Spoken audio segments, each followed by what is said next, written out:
Salut à tous, j'espère que vous allez bien. Bienvenue sur cette chaîne YouTube. Si vous ne me connaissez pas, je suis Dylan Moron, vidéaste et photographe. Et aujourd'hui, je souhaitais vous parler d'un projet fictif que j'ai réalisé il y a quelques mois déjà pour Keepsta, marque de football que vous devez certainement connaître si vous êtes un peu familier avec l'univers du sport. Je voulais en particulier vous parler de ce projet-là puisqu'il y a quelques points qui me semblent importants que je voulais soulever et parler avec vous, notamment de l'importance de réaliser des projets fictifs, autrement appelés des spec work, et pourquoi selon moi les projets passion sont très importants pour justement expérimenter et maintenir cette flamme créative.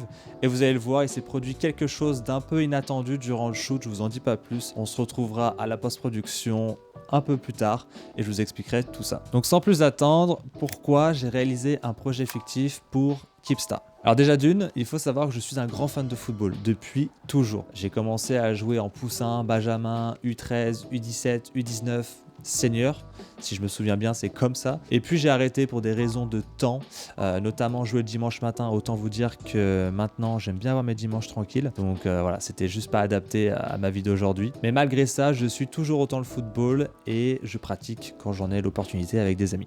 Et deuxième chose, je sais pas vous, mais moi quand j'étais gamin, il y avait des publicités qui m'inspiraient énormément, notamment pour devenir un joueur de foot, ce qui n'est jamais devenu le cas. Sinon je serais pas là en train de vous parler. Je regardais énormément ces publicités-là à la Joga Bonito, Ronaldinho, Ronaldo, Robinho qui faisaient des jongles dans les vestiaires. Il y avait aussi les pubs pour Nike, les pubs pour Adidas. Et toutes ces choses-là, en fait, c'est des choses qui sont restées un peu à l'intérieur de moi. Et en les revoyant il y a quelques temps, je me suis dit, il faut absolument que je fasse quelque chose en rapport avec ces deux passions-là, le football et l'image. C'est comme ça qu'est venue l'idée de réaliser une vidéo commerciale pour Keepsta. Et la troisième raison qui m'a poussé à réaliser cette vidéo-là, c'est que je cherchais un moyen de réaliser un projet autour du sport pour étendre mon portfolio et aller chercher des clients pour lesquels j'aimerais bien travailler dans le futur, que ça soit Adidas, Puma, Nike, etc. J'en passe. Autant vous dire que le lien entre le football et le sport a vite été fait. Ensuite, j'ai regardé ce que je pouvais faire autour de ça. J'avais un ballon Keepsta qui traînait en dessous le lit et je me suis dit, bah let's go. Go faire une vidéo pour Keepsta. Et maintenant, passons à la prochaine étape, comment j'ai réalisé cette vidéo commerciale pour Keepsta. Donc en termes de budget, nous avions 0 € de budget. Donc l'idée était vraiment de prendre ce qu'on avait sous la main. Donc c'est pour ça que j'ai pris mon ballon Keepsta pour faire cette publicité. On aurait très bien pu, si on le souhaitait, acheter vraiment tout l'équipement complet Keepsta. Mais là, l'idée, c'était vraiment de faire quelque chose rapidement, sans dépenser d'argent. Pour réaliser ce projet-là, il fallait être au minimum 2, donc c'est pour ça que j'ai demandé de l'aide à mon ami Mathias Bjorn, également vidéaste, qui vit ici en Allemagne, à Mayence. Pour des raisons de flexibilité et de rapidité, il a fallu qu'on tourne ce projet rapidement, et donc c'est pour ça qu'on a opté pour réaliser ce projet uniquement à deux. Autant vous dire que c'était pas simple d'être devant la caméra et de prétendre être un bon joueur de foot, parce que je peux vous garantir que c'est loin d'être le cas. Vous le verrez, c'est là que la magie du montage opère, puisqu'avec des bons cuts, une bonne dynamique, on n'y voit presque que du feu. Et même moi, j'étais prêt à penser que j'avais un bon niveau après avoir vu la vidéo. Mais je me suis vite rappelé que c'était pas le cas. J'étais juste un bon monteur, à la limite, mais pas un bon joueur de foot. Ça c'est clair. Concernant la pré-production pour ce projet-là, pareil, étant donné qu'on était un peu dans le rush, j'ai pas forcément fait une pré-production comme je l'aurais fait pour n'importe quel projet. Donc là, j'ai plus été chercher des références vidéo qui me plaisaient. Donc j'ai utilisé Vimeo pour ça.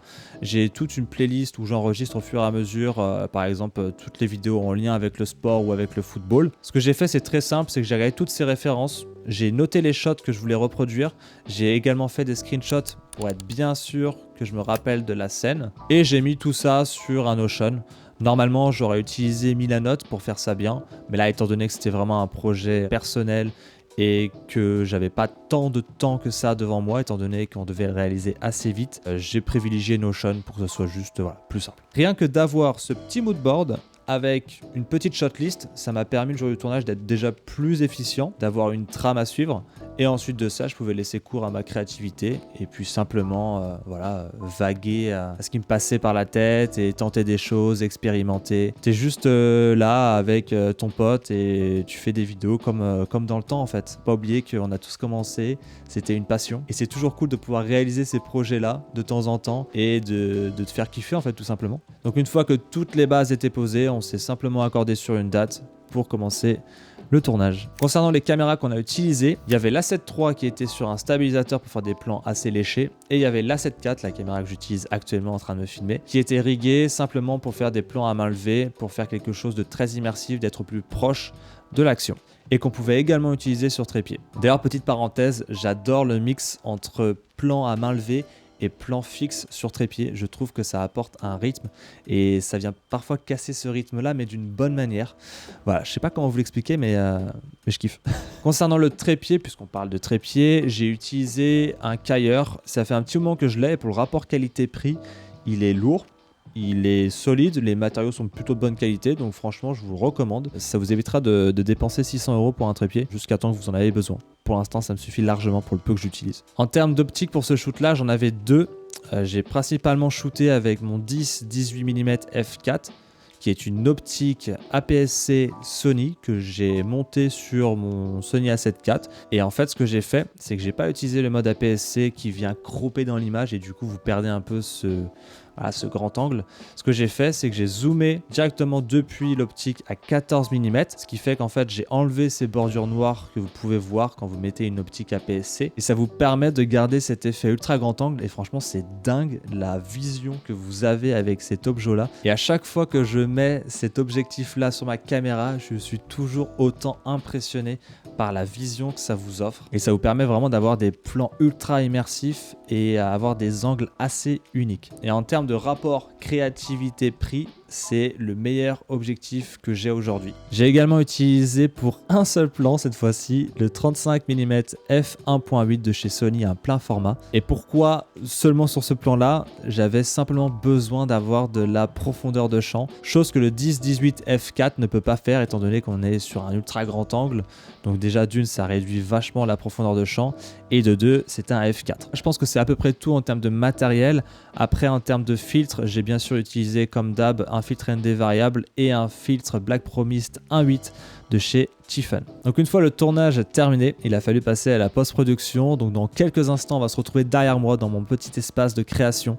C'est là où je cuisine mes vidéos et je vais vous dévoiler un peu le process derrière cette vidéo-là en passant par le montage, l'étalonnage et le sound design. Pour le montage, je voulais une musique qui soit assez dynamique, justement pour pallier le fait que moi et Mathias, nous n'étions pas les meilleurs joueurs de football au monde. Pour ça, j'ai été sur Artlist, j'ai été pioché dans une de mes playlists, donc vous pouvez le voir, en fait j'en ai plein. Je crée des playlists pour absolument tout, pour des projets, pour des styles de musique. Mais moi, ce qui m'intéressait là, c'était d'avoir une vibe un peu plus dynamique, un peu plus sport. Donc j'ai créé pour l'occasion une playlist Commercial Sports et donc je vous montre ça. Donc là, j'ai mis toutes les musiques qui peuvent être intéressantes pour de la vidéo sport. Et le son que j'avais trouvé pour le coup, c'était le son Rio Groove de Yarin Primac. L'idée en fait, c'est que pour cette vidéo là, je cherchais un peu cette vibes un peu Brésil, Rio de Janeiro, et ce son là était juste parfait. Et en plus de ça, c'était facile à trouver parce que comme son nom l'indique, et je cherchais un truc un peu en mode Rio de Janeiro, bah voilà, Rio Groove, c'était le son idéal. Donc je suis parti sur ce son là et je regrette absolument pas, c'était vraiment un plaisir de monter dessus. Une fois la musique choisie, je suis passé au montage. Donc là, l'idée c'est de vous expliquer très brièvement les choix que j'ai pu faire sans trop rentrer dans les détails, parce qu'il y a aussi des explications que je n'ai pas. Il y a une part d'intuition et de feeling qui se fait au montage. La première chose que je voulais faire, c'était d'utiliser le 1, 2, 3, 4 de la musique pour avoir une accroche, un hook assez puissant. Donc je vous montre ça. Et ensuite continuer sur une série de plans fixes pour casser un peu ce rythme-là et préparer le spectateur pour un truc encore plus dynamique par la suite.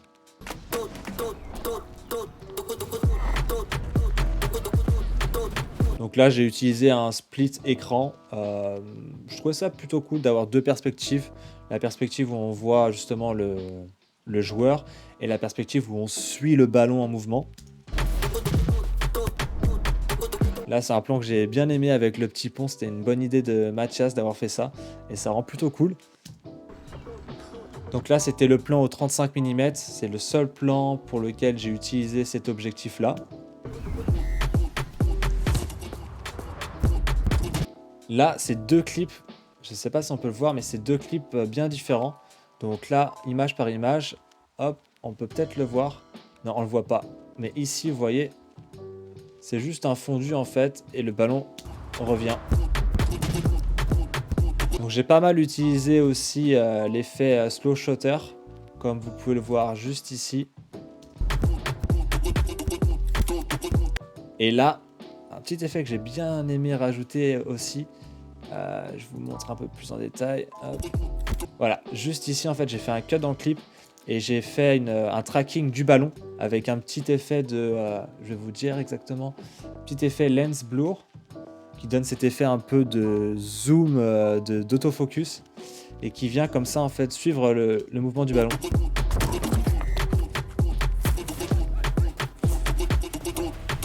Et là pareil en fait j'ai refait le même effet et ça venait préparer justement les deux plans qui suivent qui sont au niveau de la frappe. Et donc là pareil j'ai beaucoup aimé cette combinaison là entre plan en mouvement qui va vers le ballon. J'aime bien ces plans en opposition où justement vous avez quelqu'un qui vient vers vous et vous marchez dans le mouvement opposé. Je trouve que ça donne vraiment une bonne dynamique. Et ensuite j'ai conclu avec ce plan là fixe avec un pan de gauche à droite et de droite à gauche pour terminer sur un plan fixe cette fois-ci sans pan avec cette petite citation de Pelé, un célèbre joueur de foot. Donc c'était un petit clin d'œil également pour lui et un petit clin d'œil pour moi dans le sens où c'est bien de se remémorer que au final il n'y a pas de talent. Le talent c'est de pratiquer beaucoup, de s'entraîner beaucoup et tout simplement.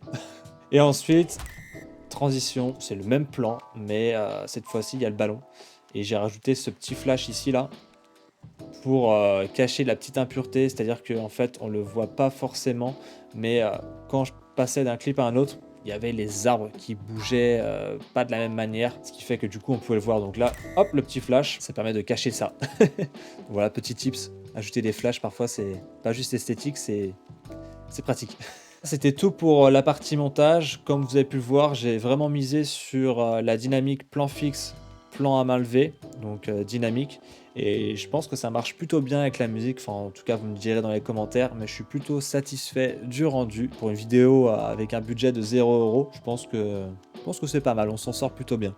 La chose que je n'avais absolument pas prévue au programme, c'est comme vous pouvez le voir ici, en fait, il y a un gros vide.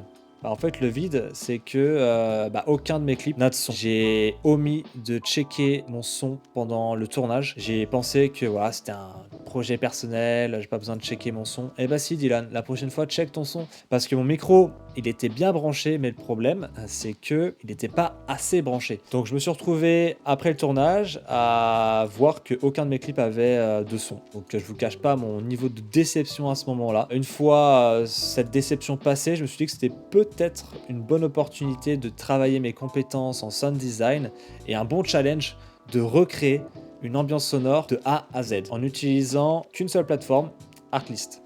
Donc ce que j'ai fait, c'est que j'ai été sur Artlist, j'ai tapé football et j'ai écouté un par un tous les sons que Artlist me proposait et je les ai téléchargés quand je pensais que cela pouvait être intéressant. Après, il y avait des sons vraiment très spécifiques. Par exemple, on va se mettre ici dans l'onglet hop, musique.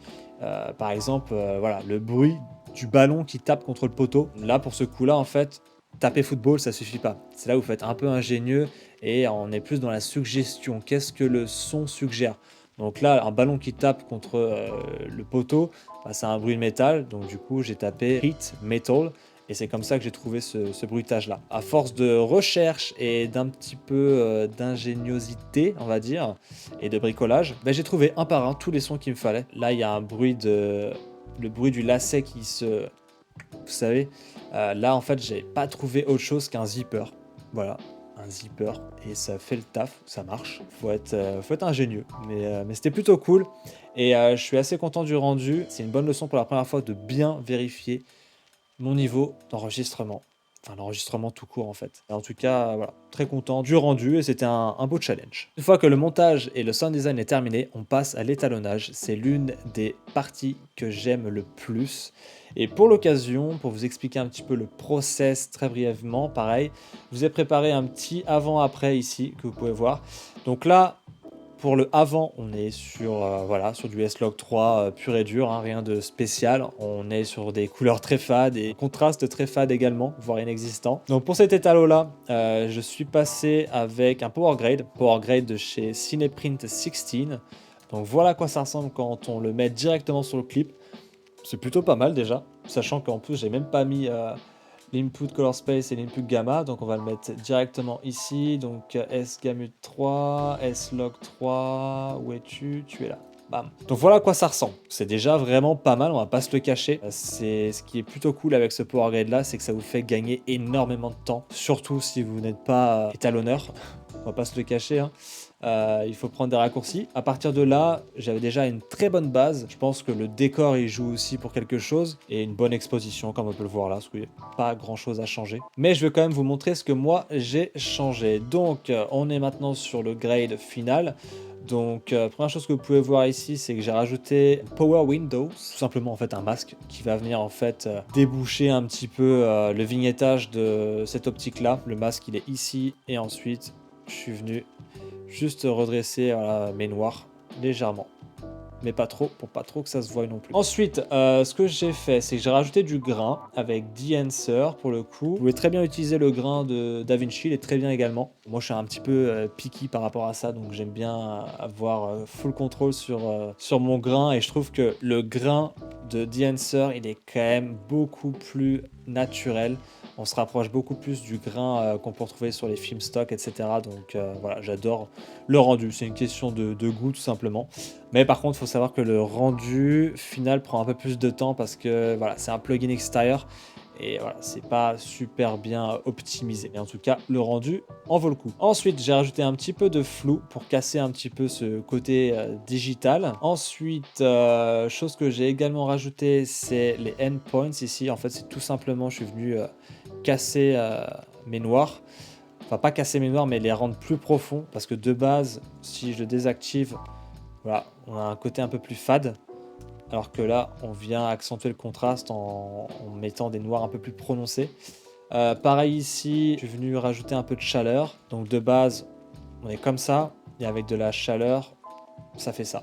Qu'est-ce que j'ai oublié? Saturation, rien de spécial. Je l'ai baissé un peu parce que de base, elle est à 100. Je trouve que c'est beaucoup trop parfois. Elation, je l'ai sans doute baissé également. Ouais, je l'ai baissé. De base, il est à 65. Je l'ai mis à 58. Voilà, c'est très léger. Hein, ça se voit pas forcément à l'œil nu comme ça.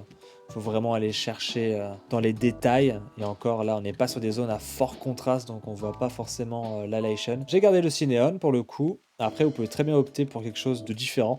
Vous pouvez le désactiver et partir sur du print. Donc là, on a un rendu qui est complètement différent. Beaucoup plus contrasté. Donc là, à modifier le contraste ici pour le coup. Par exemple, on peut partir sur quelque chose comme ça. Mais l'idée, en fait, c'est que, hop, je vous montre, vous avez plusieurs films stock ici. Vous avez, alors je sais plus exactement celui-ci, je crois que c'est du Kodak. Mais voilà, vous avez différentes options qui s'offrent à vous. Là, je crois que c'est du Fujifilm. Ouais, c'est ça, Fujifilm ici. Et là, c'est du Kodak. Je m'en sers rarement de celui-ci, mais ça peut être cool suivant les projets. Alors, on va remettre le Cinéon, on va remettre le contraste, boum. Donc voilà à peu près tout ce que j'ai changé, mais voilà, si je peux vous mettre les deux images côte à côte, voilà.